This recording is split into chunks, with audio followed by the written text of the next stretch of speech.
Leo tunakwenda kuzungumzia kuhusu kitu kama hichi. Hii ni onyo, warning. Hii warning inazungumzia kuhusu kitu ambacho kinaitwa lead. Lead ni rangi hizi ambazo zinakuwa zimepakwa kwenye hii nyumba, hizi nyumba za huku Ulaya. Haswa nyumba zile ambazo zilijengwa mwaka 1978 na kushuka, yani nyumba hizo zilikuwa zinatumiwa na rangi ambayo ilikuwa na kemikali nyingi sana, na kemikali hiyo haikuwa nzuri kwa afya ya binadamu. Hivyo basi ukitaka kununua nyumba ama kupanga nyumba, kabla haujaandikiana mkataba na yule mwenye nyumba, lazima umuulize taarifa kuhusu mambo ya lead ama hii rangi. Na mara nyingi wenye nyumba wengine wale ambao wanaelewa na ni watu wazuri, wakati mmesaini ule mkataba lazima wanakuja wanaweka ndani ya mkataba, wanaweka kitu kama hichi. Unaona? Inakuonyesha kiwango cha hiyo rangi, cha hiyo lead ambayo kipo kwenye hiyo nyumba. Na hii rangi inakuwa na madhara kwa watoto ambao wako chini ya miaka 6.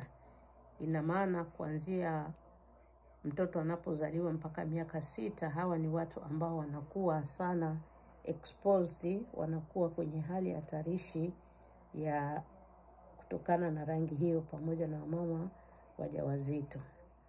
Ngoja nisome hii warning. Order to vacate. This property contains lead hazards and has been declared unsafe for human occupation, especially for children under 6 years of age and pregnant women, as ordered by the Director of the Public Health, Dayton and Montgomery County.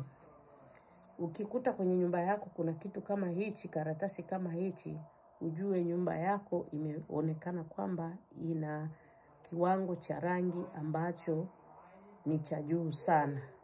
Na inakueje mpaka kwenye nyumba yako waje wabandike karatasi kama hii?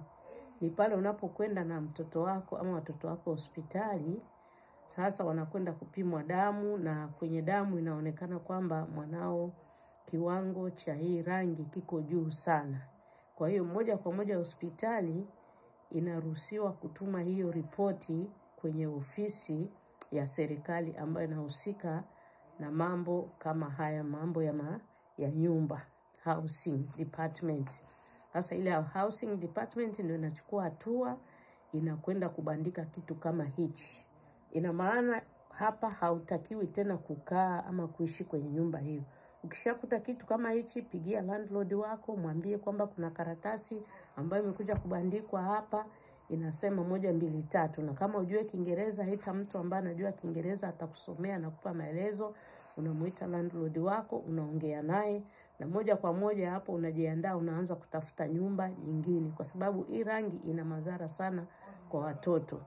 Inaweza kumwathiri mtoto ubongo wake pamoja na mafigo na vitu vingine, kwa sababu mtoto bado mwili wake haujawa na zile kinga ambazo ziko imara sana kuweza kupigana na sumu ya hii rangi ya nyumba.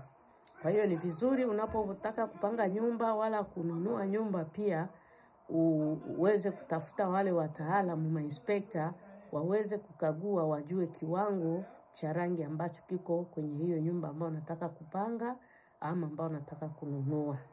Na ukiona hii, moja kwa moja anza kutafuta kuhama kwenye nyumba hiyo, usije ukalete shida kwa mke wako, hasa kama ni mjamzito, pamoja na watoto hao miaka ambayo iko chini ya miaka 6. Asante.